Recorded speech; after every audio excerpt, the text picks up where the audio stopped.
Rec Media Lab est toujours au lycée professionnel Gallieni à Fréjus. Et nous allons commencer maintenant le débat sur l'ouverture culturelle favorisée donc au sein de ce lycée.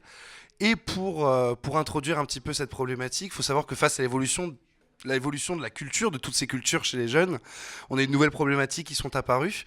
Les élèves vont se sentir relativement incompris et les professeurs peut-être aussi vulnérables face à ce flot incessant d'informations.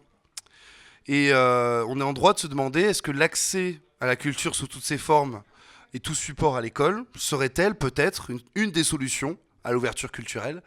Et pour parler un petit peu aujourd'hui de ce débat, donc présent des élèves, mais aussi présent partie du corps éducatif.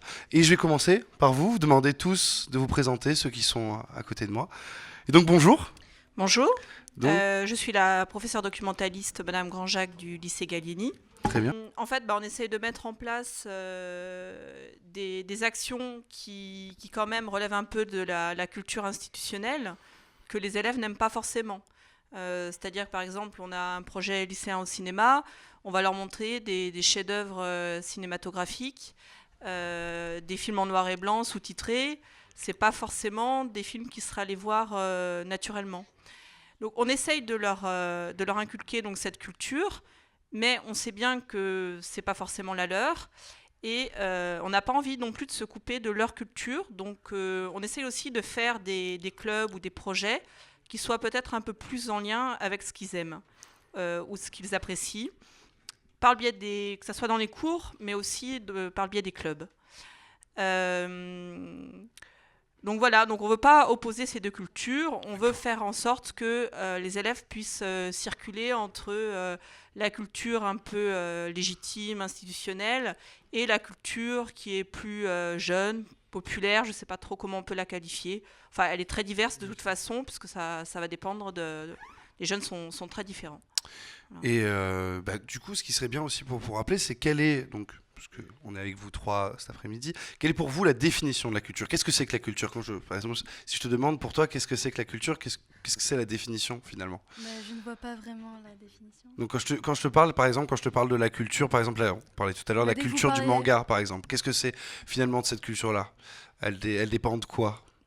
en Toi. tout cas, dès que vous me parlez de la culture, je pense à la télé, Mhm, à bien sûr. lire des livres, la Ouais, musique, le foot. d'accord. Et peut-être aussi, on peut continuer un petit peu, même pour vous. Quels sont les supports que vous privilégiez, c'est-à-dire sur quoi vous regardez un petit peu toute cette information, toute cette culture? Est-ce qu'il y a une préférence pour Internet, peut-être encore pour les médias, encore papier? À titre personnel ou Oui, pour transmettre aux élèves? à titre personnel. À titre personnel, je suis quasiment totalement passée à la culture numérique. Très bien.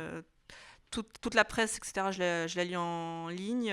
C'est vrai que les outils comme le livre ou comme le papier, même que ce soit presse, je les utilise un petit peu moins.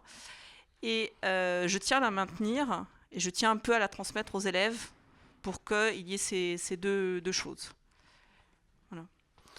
Et donc vous, quel support pour la culture? Qu'est-ce qui vous permet de retrouver vos informations maintenant quand vous cherchez Moi, je peux pas trop regarder d'informations parce que vu que je suis à l'internat, j'ai plus de entre guillemets de moyens pour savoir les informations, tout ça. Mais sinon, quand je suis chez moi le week-end, c'est la télé de temps en D'accord. temps. Beaucoup de télé?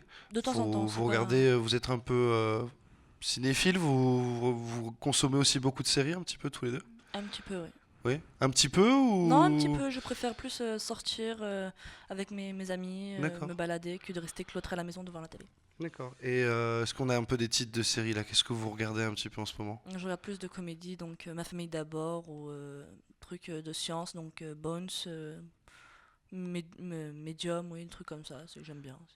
Et toi du coup, parce que je te vois sourire depuis tout à l'heure, quelle Ouais. série? Moi, c'est Vampire Diaries, c'est Teen Wolf. D'accord. Et beaucoup plus, c'est plus pour l'histoire, du coup. Là, du coup, c'est des séries qui sont très basées autour de l'histoire et Ouais. il y a moins d'action, du coup, plus. C'est hors sujet, en fait, c'est différent. D'accord.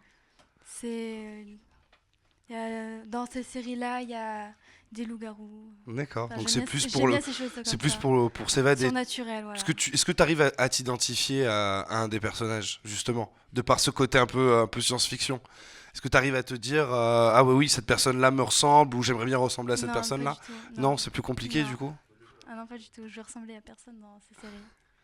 D'accord. Et du coup, à titre personnel, est-ce que vous consommez un peu des séries? Vous êtes plus film? Est-ce que vous essayez justement pour comprendre cette culture qu'ils ont? Est-ce que vous essayez un petit peu plus de vous intéresser Moi, je vais paraître pour le vilain petit canard.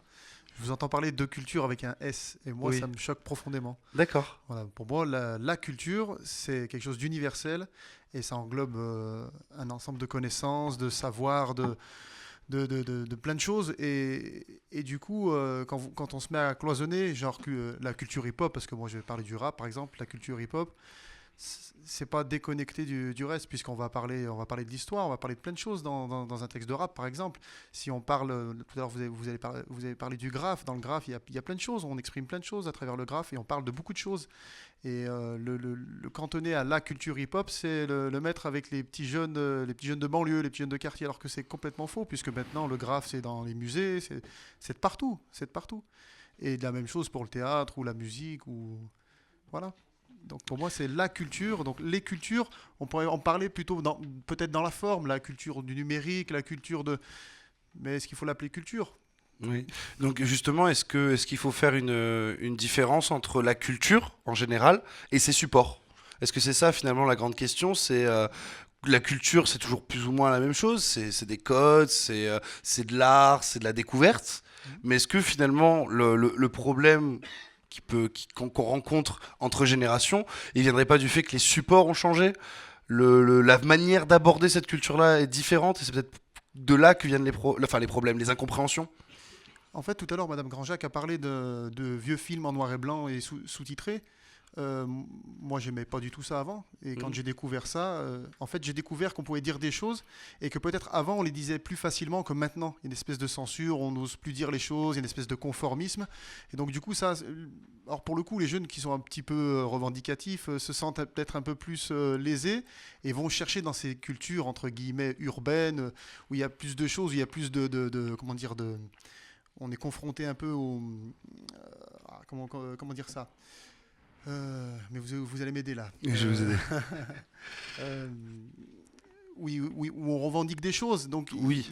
il se retourne plus vers ces modes d'expression. Et donc, du Mm. coup, on a l'impression que nous, qui sommes plus âgés, C'est plus une envie d'identité. qu'on Ils est ont un petit vu. peu largués, quoi, mais, Oui. mais pas du tout. Ouais.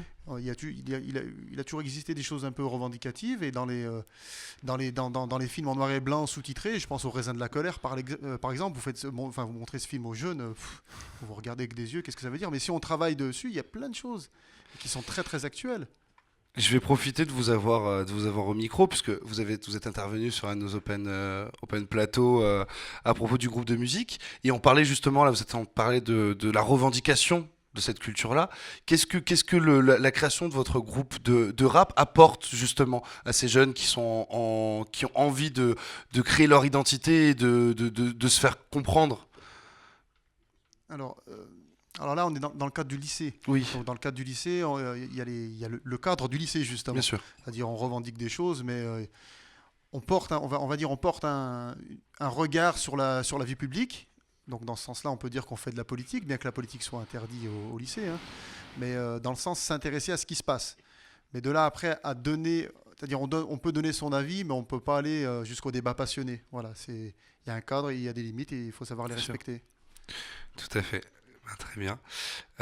Et du coup, parce qu'on parlait du coup de cette grande culture, comment maintenant on peut réagir à cette surconsommation? Parce que c'est ça qu'on doit. C'est vraiment, on parle maintenant de surconsommation d'informations, de surconsommation d'images.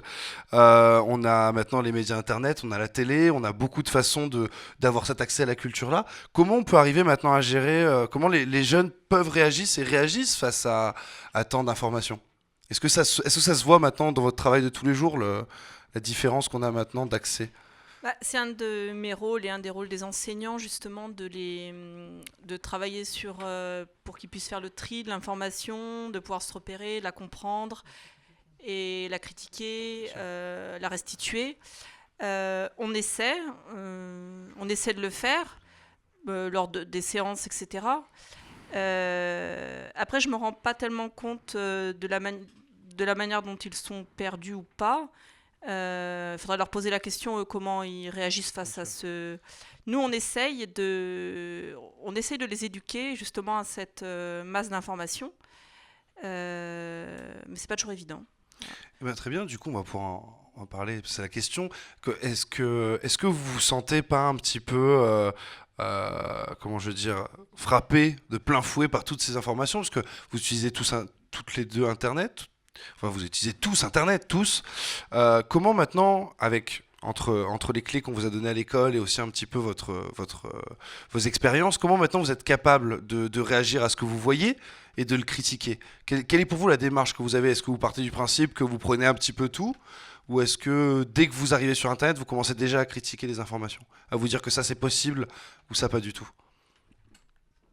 Ça dépend des informations qui sont données sur Internet, mais sinon j'essaye de pas me baser sur une histoire déjà précise ou des faits racontés si j'ai pas de, de façon entre autres de dire si c'est la réalité ou non. Donc je préfère me baser sur plusieurs faits en même temps, donc Internet, les amis, la télé, tout ça, que de me fixer sur une idée précise. Donc c'est plus multiplier les supports pour vérifier les sources. Je Du coup, préfère, oui, vérifier. je préfère. D'accord. Pareil pour toi? Oui, pareil. Donc ça va être plus essayer de vérifier un petit peu les sources, regarder un peu partout. Et du coup, qu'est-ce que vous recherchez quand vous êtes... Enfin, recherchez. Qu'est-ce que... Quand vous utilisez Internet, cette télé un petit peu, qu'est-ce que vous recherchez? Vous recherchez du divertissement? Vous recherchez de la connaissance? C'est quoi finalement le but de cet accès? Bah maintenant, ce qu'on recherche surtout, c'est des films, des séries, qu'avant, on était obligé d'aller voir ça au cinéma pour Bien les sûr. films.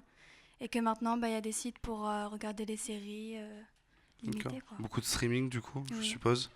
Et donc du coup, c'est quoi? C'est plus... ça vous dérange pas d'avoir accès tout le temps à n'importe quelle heure à la culture, ou pour vous, du coup, c'est une évolution qui est normale d'avoir maintenant accès quand on veut à finalement ce qu'on veut, de la musique, des films? Surtout, l'évolution, ça a changé depuis. Et bah, après, faut pas rester que souvent sur la culture. D'accord. Donc par exemple? Par exemple, bah, comme ma collègue elle l'a dit, sortir un peu dehors. D'accord. Donc ça serait plus, il faut voir la culture, ou en tout cas l'accès à la culture comme un divertissement, et finalement se dire que c'est une chose comme une autre, comme faire du sport ou comme s'évader. Donc il faut savoir peut-être à petite dose, c'est peut-être ça aussi, non? Oui. Donc ça serait plus savoir un petit peu faire la part des choses et du coup l'esprit critique. Oui. Vous avez réussi un petit peu à développer votre esprit critique face à ces médias? Développer, oui, si on veut, sauf que je m'intéresse pas trop à ce qui se passe, ce que disent les médias. Ce n'est pas quelque chose qui m'intéresse beaucoup. Enfin, ça dépend de quel style d'histoire après ça parle, mais sinon ça ne m'intéresse pas plus que ça après. Et on en parlait, je crois, sur un autre plateau. Est-ce que vous pensez, donc tous les trois, est-ce que vous pensez que tout est bon à prendre? Que je prenne la télé, que je prenne la radio, que je prenne Internet, est-ce que vous croyez que tout est à garder? Ou est-ce qu'il y a des choses qui n'ont pas leur place sur ces réseaux-là? Enfin, en tout cas, sur ces médias. Peut-être qu'après ça fait un petit peu trop d'informations diffusées et après on ne sait plus quoi faire, on ne sait plus où aller, donc on ne sait plus quel chemin suivre entre autres, D'accord. pour mon opinion. Est-ce que du coup, Mais est-ce que on tout est leur- bon à prendre? Mais on leur apprend dans certaines séances, notamment lors de la semaine de la presse, à croiser les informations, à prendre différents supports et puis différents titres pour un sujet précis de presse. Je ne pense pas que dans le quotidien, s'ils ont un sujet ou une information qui arrive, ils prennent réellement le temps de regarder les sources. Encore, on travaille un petit peu sur la fiabilité des sources, sur le croisement des sources. Mais de manière ponctuelle, hein, et je pense pas que ce soit encore quelque chose que... il faut avoir vraiment le temps aussi de le faire. Je sais que par exemple, Noëlla, à l'internat, ils n'ont pas d'accès ni à Internet le soir, ni à la télévision, et puis elle n'a pas Internet sur son portable.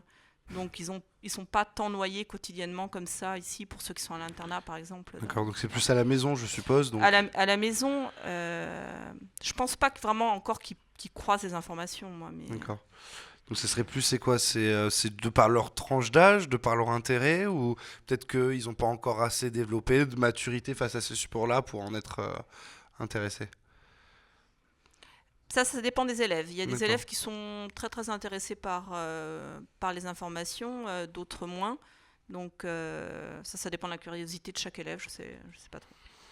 D'accord. Et bien justement, puisqu'on parle maintenant d'élèves, j'aurais voulu savoir un petit peu comment vous travaillez un petit peu sur ces différents supports avec les élèves. Donc vous parliez tout à l'heure un petit peu en cours, vous l'abordez, mais quelles ont été un peu les actions que vous avez entreprises pour cette ouverture, pour cette découverte de la culture auprès des élèves? Quel a été un petit peu votre point fort au lycée Gallieni? Alors cette année on a fait quelque chose de nouveau, c'était le slam. On a fait un concours inter-établissement où une intervenante de Toulon, Carole, est venue voir nos classes. Il y en avait 3. Et puis après, il y a eu un tournoi final contre le lycée Saint-Ex de Saint-Raphaël. Et là, on a essayé justement de permettre aux élèves d'avoir une culture, une expression plus libre, plus personnelle. Parce qu'ils ont pu vraiment s'exprimer sur des sujets personnels. Voilà. Sinon, on a des actions plus traditionnelles. Chaque année, on a un pôle cinéma très important, notamment avec Madame Braun.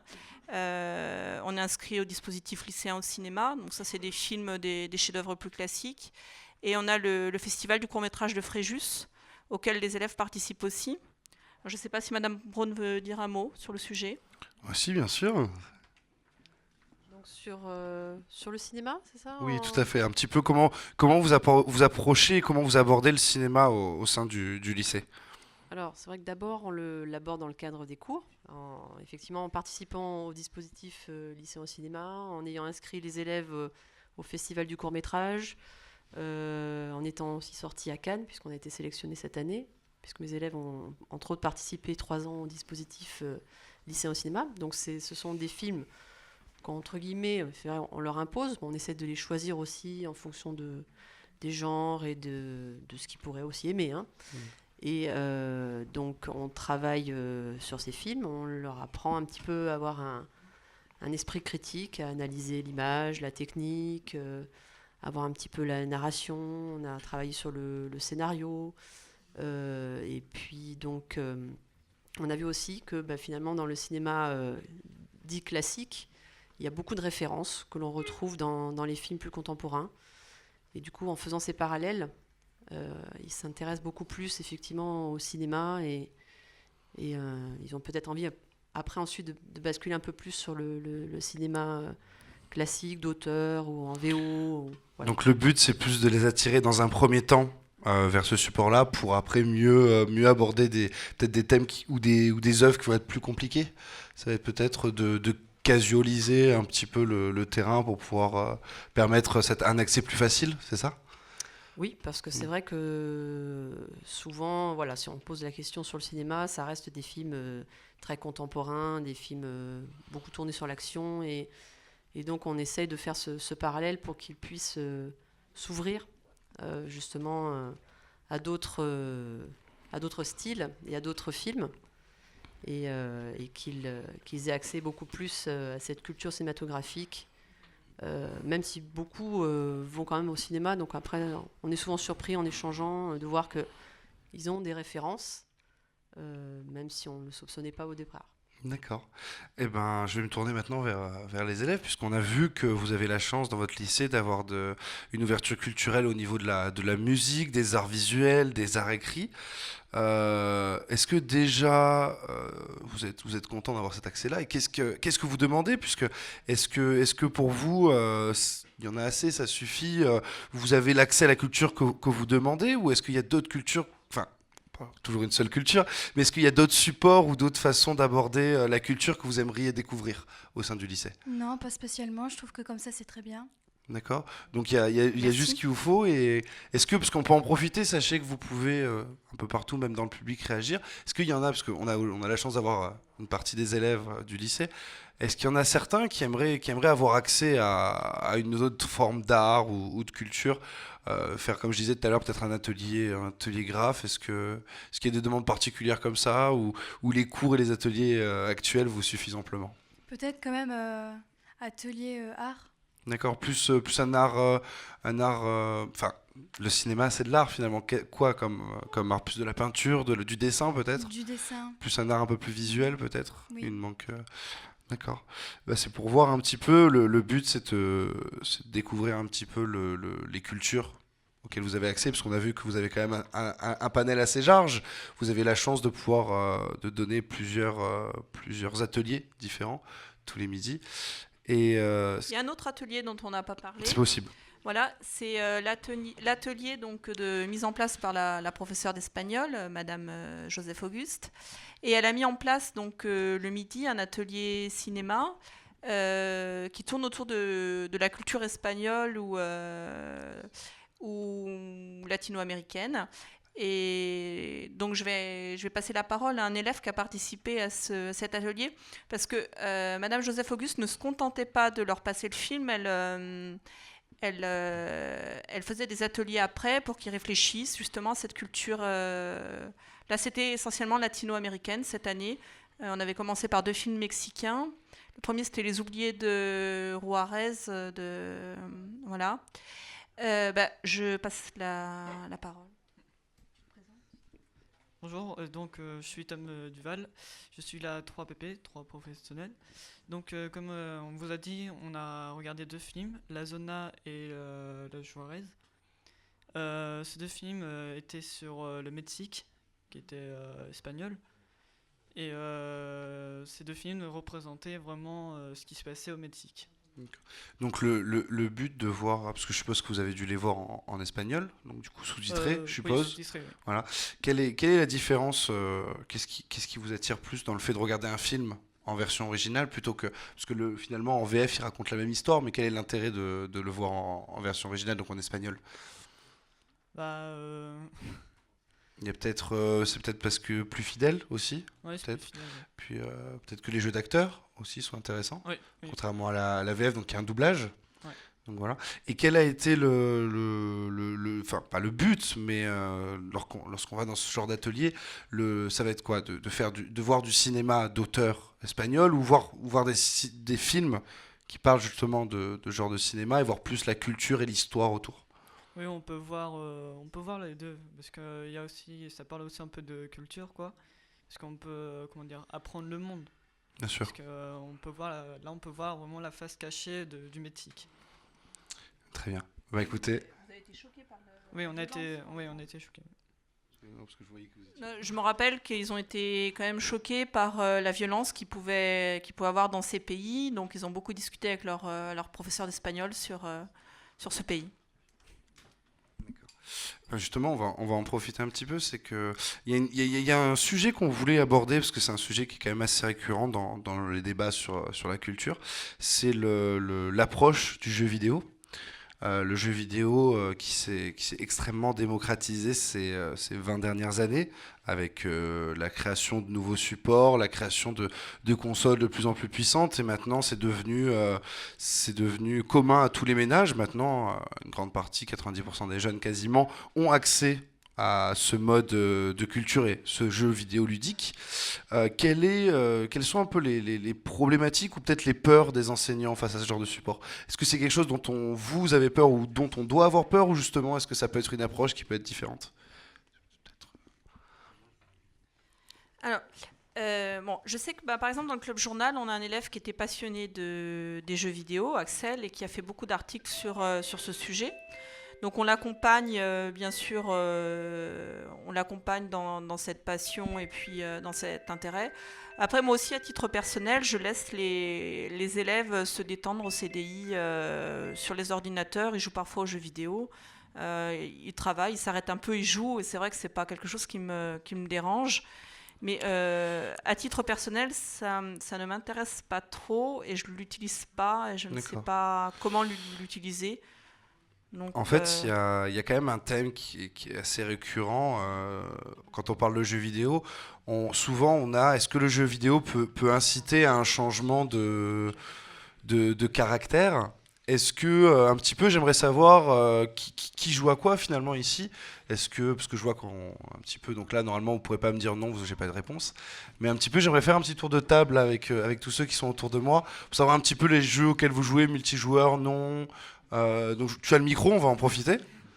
Donc un petit peu les jeux auxquels tu joues, pour voir un petit peu. En ce moment, je suis beaucoup sur PC D'accord, et je joue beaucoup à Arma 3. d'accord. Le collègue à côté?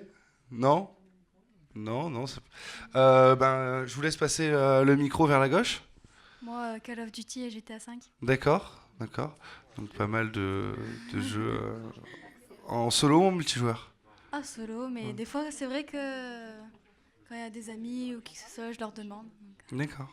Donc est-ce que est-ce que par le jeu vidéo, on peut aussi se retrouver, se divertir ensemble?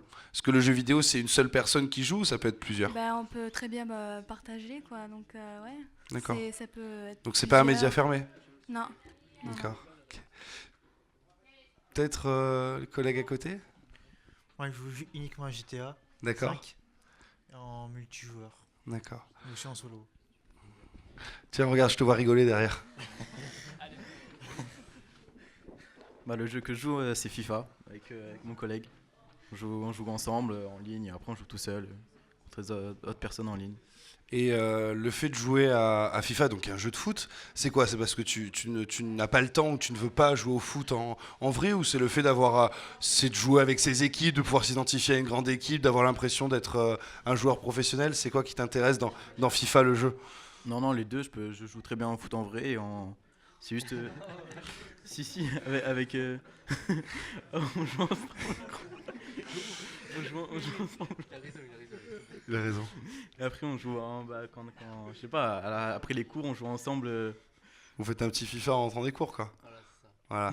Donc c'est plus, ouais, ça reste un divertissement entre potes, quoi. C'est question de jouer ensemble. C'est ça. Et du coup, autre chose, FIFA aussi ou... Ouais, FIFA, GTA 5, bon, je joue surtout pour FIFA parce que c'est convivial, on peut jouer enfin, vraiment avec les copains, franchement, on peut se retrouver. Voilà pour les soirées, ouais. De temps en D'accord. temps, un petit FIFA. Bah moi aussi je joue au même jeu, GTA 5, Ouais. multijoueur.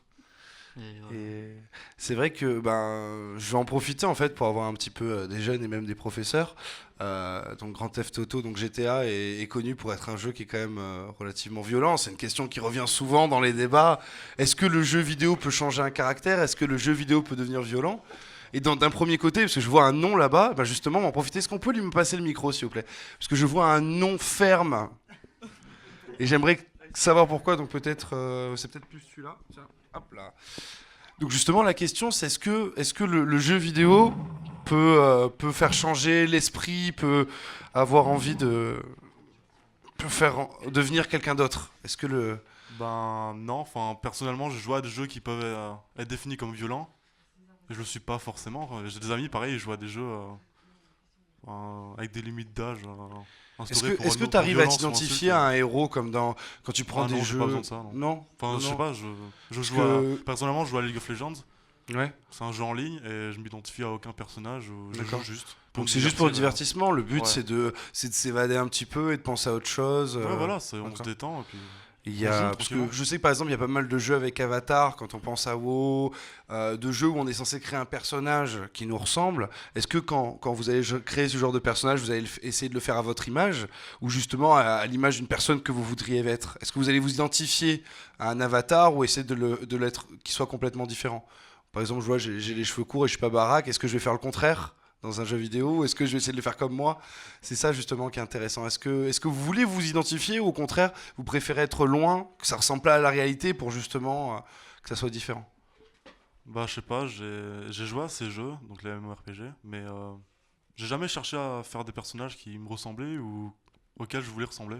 D'accord. Genre, tiens, ce fixe me plaît, c'est bien, je le mets, enfin je joue avec, je cherche pas forcément à m'identifier à un personnage. Donc le but c'est vraiment l'accès à une connaissance, l'accès à un divertissement et finalement penser à autre chose quand on rentre après les cours. Ben moi je joue juste pour me divertir, puis D'accord. D'accord. Voilà, c'est Très tout. bien, ouais, merci. Et ben justement, donc voilà, on a eu l'occasion de voir un petit peu parler de jeux vidéo. Pour moi, c'était important aussi parce que c'est quand même un média qui est en grande expansion. Est-ce que, je vais revenir vers vous pour la question du lycée, est-ce que, parce que vous disiez tout à l'heure que vous, ça vous intéressait pas à titre personnel, mais imaginons si on parlait, je sais pas si vous connaissez les serious games. Donc les serious games, c'est des jeux de divertissement qui vont avoir pour but d'apprendre à la personne, donc aux joueurs, de nouvelles techniques ou de nouvelles connaissances autour d'un thème. Est-ce que c'est quelque chose qui peut être intéressant pour vous? Est-ce que vous y avez déjà pensé à intégrer les jeux vidéo au sein du lycée? Est-ce que c'est quelque chose qui pourrait vous intéresser justement? Je suis pas du tout fermée à aucun outil, aucun vecteur de ce type-là, mais c'est vrai que pour l'instant je connais pas trop, donc j'y ai pas encore pensé. D'accord, donc ça peut être une ouverture sur l'avenir de penser jeux vidéo? Ah oui, tout à fait, oui. Donc c'est vrai que, parce qu'on a eu l'occasion de voir que la culture peut être très diverse, donc on peut avoir sous beaucoup de supports. Donc vous, pour résumer un petit peu, donc vous avez un groupe de musique, vous avez un groupe de rap, vous regardez un groupe, donc je ne connais pas l'intitulé général, mais c'est Club Cinéma. Donc vous avez eu l'occasion en plus de participer à des événements assez importants et intéressants comme le Festival de Cannes 2015. Il y a aussi d'autres domaines, hein. Il y a le théâtre dont on n'a pas parlé, parce qu'il y a d'autres enseignants, Madame Henriot, Madame Philippe, qui travaillent là-dessus. Donc il y a d'autres domaines en plus de ça. Oui. Et c'est vrai que sous forme d'atelier, mais est-ce qu'il y a d'autres façons que vous avez pu trouver pour l'intégrer vraiment au quotidien des élèves? Parce qu'on parle d'atelier entre midi et deux. Est-ce qu'il y a peut-être des actions que vous menez pendant l'année hors atelier qui sont peut-être un peu plus liées au jour le jour? C'est vrai que le journal, finalement, c'est un peu ça. C'est avoir un support qu'on peut lire n'importe quand, à n'importe quelle heure de la journée sur l'information du lycée. Mais est-ce que vous avez d'autres façons d'amener ça aux élèves que sous forme d'atelier? Les livres, puisqu'on est quand même dans une bibliothèque, Bien a sûr. priori ils sont là pour... Alors, effectivement, c'est pas un public qui aime beaucoup lire, mais il y a encore les mangas, les bandes dessinées et les revues, notamment les revues professionnelles, qui sont assez lues. Ça, c'est peut-être pour moi le moyen le plus quotidien de les amener à la culture. Ouais. C'est vrai que vous nous disiez avant ce plateau que justement il y avait très peu d'emprunts de livres, en tout cas lorsqu'ils venaient c'était plus pour d'autres supports ou pour avoir un lieu de calme pour travailler. Et c'est ça que j'aurais voulu demander aux élèves maintenant. Qu'est-ce qui fait que maintenant vous empruntez de moins en moins de livres? Qu'est-ce qui fait que maintenant vous lisez de moins en moins? Est-ce que c'est le fait d'avoir un autre support? C'est justement un tour de table que j'aimerais qu'on fasse un petit peu. C'est maintenant votre rapport par rapport au livre. Est-ce que c'est encore un support qui vous intéresse? Ou est-ce que c'est justement quelque chose que vous délaissez au profit d'Internet, par exemple? Moi, ça m'intéresse toujours de lire. D'accord. Donc, Qu'est-ce qui est pour toi la différence entre un livre, un média papier, et un autre média comme Internet ou la télé? comment ça, un autre média? Il faut savoir que quand je dis un autre média, c'est par exemple, qu'est-ce qui fait que tu vas préférer lire un livre plutôt que de regarder la télé? C'est quand même... Il y a une différence entre lire un livre et regarder la télé. Pour moi, lire un livre, c'est d'être en moins inspiré. D'accord. En fait, moi, quand je lis, je m'imagine l'histoire. Je me mets dans l'histoire. Et que la télé, c'est regarder l'écran, ça bouge, ça parle, et que le livre, non. D'accord. Et les garçons derrière, est-ce que vous prenez encore des livres au CDI? Est-ce que ça vous arrive encore de venir au CDI prendre un livre, ou c'est quelque chose que vous avez complètement arrêté de faire? Avant, je lisais beaucoup des mangas et sur internet, maintenant, comme One Piece, avant je lisais. Et il y a la série qui est sortie. Donc du coup, j'ai arrêté de lire les livres. Donc le fait d'avoir un accès quand on veut sur Internet, ça donne plus envie d'aller sur Internet que de venir ici, de se déplacer. Ouais, voilà, c'est ça. Parce que sur Internet, on peut tout avoir, donc on voit plus l'utilité de se déplacer pour acheter un livre. Donc est-ce que si on te donnait accès à, par exemple, je sais pas, si je prends un livre du CDI, si on mettait sur Internet tous ces livres-là, est-ce que plus facilement tu irais lire? Est-ce que tu irais plus facilement récupérer ces livres-là pour essayer de te cultiver? S'il n'y a pas la vidéo, c'est-à-dire s'il n'y a pas le film, je le lirai si ça m'intéresse. Et sinon, moi je préfère vraiment regarder la vidéo parce que je peux vraiment me rendre compte par exemple, des personnages, voir leur caractère. En lisant, on peut pas trop se mettre dans la peau du personnage. Donc quand tu parles de vidéo, que tu dis que tu préfères la vidéo, c'est quoi? Parce que tu as plus de facilité à identifier tout le monde, à comprendre, c'est plus une compréhension. Et je trouve que c'est plus divertissant aussi. D'accord. donc plus difficilement des images plutôt que Voilà, des mots. c'est ça. Quelqu'un qui veut réagir peut-être? Parce que moi je sais que personnellement je lis beaucoup. C'est vrai que depuis que les mangas sont en ligne, en plus ils ont toujours un temps d'avance. C'est-à-dire que nous on a un budget limité, donc j'ai des mangas, mais j'arrive pas à voir les séries complètes. Et donc du coup ils vont quand même se tourner rapidement vers Internet, même pour la suite. Oui, Pour justement. ma part, je préfère emprunter des livres CDI. Vu que je suis à l'internat, ça me permet de pouvoir me relaxer le soir, pouvoir m'aider au français parce que j'ai des soucis d'orthographe, donc ça m'aide à l'écriture. Que sur Internet, on a juste l'image, on n'a pas l'écriture qu'ils ont utilisée dans le livre. Donc je préfère encore être à l'ancienne méthode, entre autres, de lire mon livre le soir avant de dormir que de regarder sur Internet mon petit film. Pour en venir un petit peu avec mon expérience personnelle, je sais que je lis beaucoup aussi, je lis beaucoup de mangas, je regarde beaucoup de séries, et c'est vrai que j'en suis venu à préférer les mangas papier, ne serait-ce que par la facilité d'utilisation, parce que je peux prendre un livre et je peux partir prendre le train sans avoir de soucis pour lire.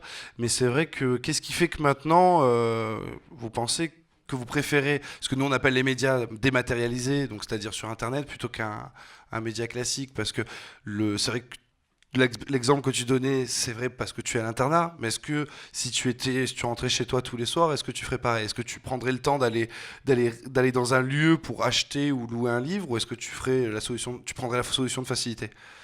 Ça dépend. J'ai commencé à lire mon livre il y a pas longtemps parce que je parlais avec Madame Grandjacques au CDI et je m'ennuyais, donc du coup elle m'a dit lis un livre. Du coup j'en ai pris un et j'ai accroché sur ce livre, et depuis j'en suis au 3e que j'ai pris. Mais éventuellement oui, si je rentre à la maison, il serait possible que j'arrête les livres, même si j'en ai beaucoup à la maison, que j'arrête les livres et que je retourne sur l'ordinateur. Mais rien m'empêche de prendre un livre le soir avant de dormir, ou d'allumer le PC, de lire. Enfin, rien ne m'en empêche, quoi. Mais le fait qu'ils soient internes, puisqu'on a quand même beaucoup d'internes ici, puisqu'on a un lycée professionnel, ce sont les internes qui empruntent le plus. Parce que justement, ils ont peu d'accès, sauf s'ils ont des smartphones connectés à Internet. Ils ont peu d'accès à la télévision ou aux ordinateurs le soir. Et donc là, à ce moment-là, ils ont toujours envie de prendre quelques revues et des livres. Il y a une dernière chose que je voulais aborder, c'est maintenant la diffusion sur Internet, puisqu'on a beaucoup maintenant de sites qui proposent du streaming, qui proposent du replay, revoir plus tard les émissions de télé qu'on a pu voir. Est-ce que c'est une bonne chose maintenant d'avoir accès quand on veut et où on veut à ces supports-là, ou est-ce que petit à petit on va pas devenir un petit peu avide de nouveaux contenus et on va le consommer sans s'arrêter? Est-ce que le fait d'avoir le choix, c'est une bonne chose, ou il faut mieux avoir une petite quantité, mais l'apprécier? Moi, je pense qu'il vaut mieux avoir le choix, et justement, faire de bons choix et éduquer les élèves ou les enfants à faire ces choix, parce que le temps reste limité, donc à partir du moment où on a un moment pour le faire, on peut choisir vraiment ce qui nous intéresse à ce moment-là. Donc je pense qu'on va vers le progrès, justement, de ne pas regarder la télévision de manière passive, mais de choisir son programme. Je pense qu'on va vers... Donc vers quels mieux. vont être les objectifs dans l'avenir, parce qu'il va y toujours y avoir cette évolution? Quels vont être, vous pensez, les objectifs, en tout cas en tant que corps éducatif, au niveau des élèves? Quels vont être les objectifs que vous allez être obligé maintenant de remplir pour pouvoir les éduquer à cette nouveau... Je me suis peut-être perdu un petit peu dans la question. J'ai compris. Je pense que vous avez compris. Je pense que l'objectif, il reste le même, c'est vraiment trier l'information, comprendre la fiabilité des sources de ce qu'ils regardent, les éduquer à l'image, les éduquer justement à l'arborescence des sites pour qu'ils comprennent bien comment ça fonctionne. Voilà. Je pense que le travail reste le même, que ce soit sur ordinateur ou ce qu'il était auparavant dans les livres, se repérer dans un livre. Ça demande autant de travail que se repérer sur un site internet pour trouver l'information.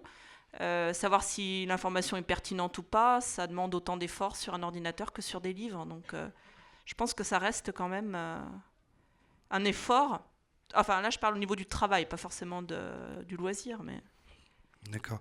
Bon, on va pas tarder à arriver à la fin de ce plateau, et avant de conclure, on va laisser un petit peu la parole à tout le monde, et j'aurais voulu savoir, finalement on a pu voir que ces accès-là, vos professeurs ont envie de les favoriser, et qu'est-ce que vous auriez envie de dire à d'autres élèves dans d'autres écoles à propos de l'accès à la culture. Vous avez cette chance-là, mais qu'est-ce que vous aimeriez leur dire pour justement les inciter, même vous, au niveau du corps professoral?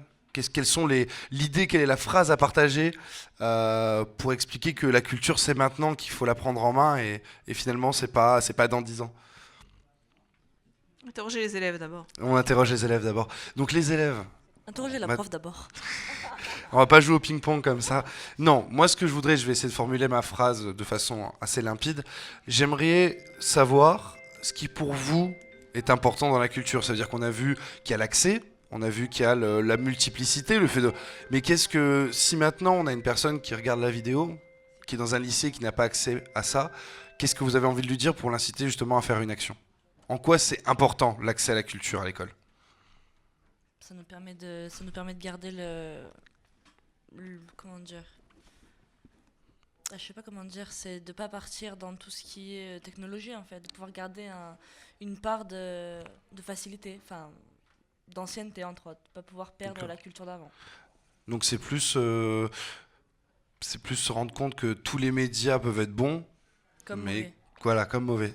Voilà, donc pour c'est moi, ça, oui, c'est c'est ma chose. À côté, peut-être un petit quelque chose à rajouter? Non, j'ai rien à dire. Non, rien à dire. Non. Peut-être les garçons derrière, parce que c'est vrai que vous nous avez parlé de d'autres formes de culture. Qu'est-ce qui pour vous est important à l'école aujourd'hui? C'est-à-dire que, est-ce que pour vous c'est important de faire des ateliers? Est-ce que vous aimeriez qu'il y ait autre chose? Est-ce que vous pensez que la culture elle est assez représentée à l'école? En tout cas, votre culture, à vous. Pour ma part, moi je vais dans aucun de ce qui est proposé, que ce soit cinéma, rap, parce que bon, j'habite à côté, donc moi j'ai pas l'utilité de rester ici. Pas d'utilité d'accéder à la culture du coup? Non, d'accéder à la culture au lycée. Au lycée du lycée? Moi je suis chez moi, donc j'ai accès à Internet. Donc tu considères que l'accès à la culture directement à la maison, ça te suffit et tu as assez de connaissances et... C'est ça.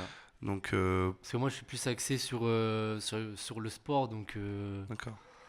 Donc toi, tu profites de ton temps libre pour aller faire du sport. D'accord. Donc contrairement, je sais que peut-être revenir, comme on disait, les internes, peut-être plus. Je pense que c'est plus intéressant justement, pour un interne, quelqu'un qui est là tout le temps. Voilà, parce que lui, enfin, je sais pas ce qu'ils ont le droit de faire, mais en tout cas, ils peuvent pas partir comme nous. Ils doivent rentrer à une certaine heure, donc tu penses que c'est mieux. C'est plus intéressant pour les personnes qui sont là, en fait. D'accord, ok. Et du coup, je vais revenir sur vous, parce que justement, quel est pour vous, parce que c'est vrai c'est la première question à laquelle on aurait dû répondre, quel est l'intérêt, ou en tout cas, quel est le but de favoriser cet accès-là à la culture, à l'école?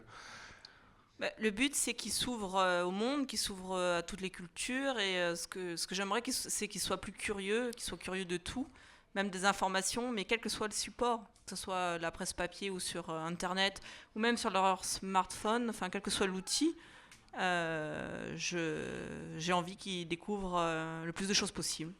D'accord.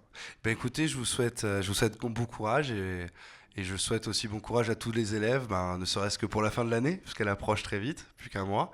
Et puis j'espère que vous continuerez à avoir la chance d'avoir un lycée comme ça qui essaye de vous favoriser l'accès à la culture et en même temps qui vous permet de parler des vôtres sans langue de bois. Donc écoutez, le REC Media Lab tenait à tous vous remercier, les élèves, les enseignants, le corps pédagogique et aussi tous les organisateurs. On vous donne rendez-vous pour un prochain plateau et d'ici là, bon accès à la culture et bonne journée à tous. Au revoir. Merci.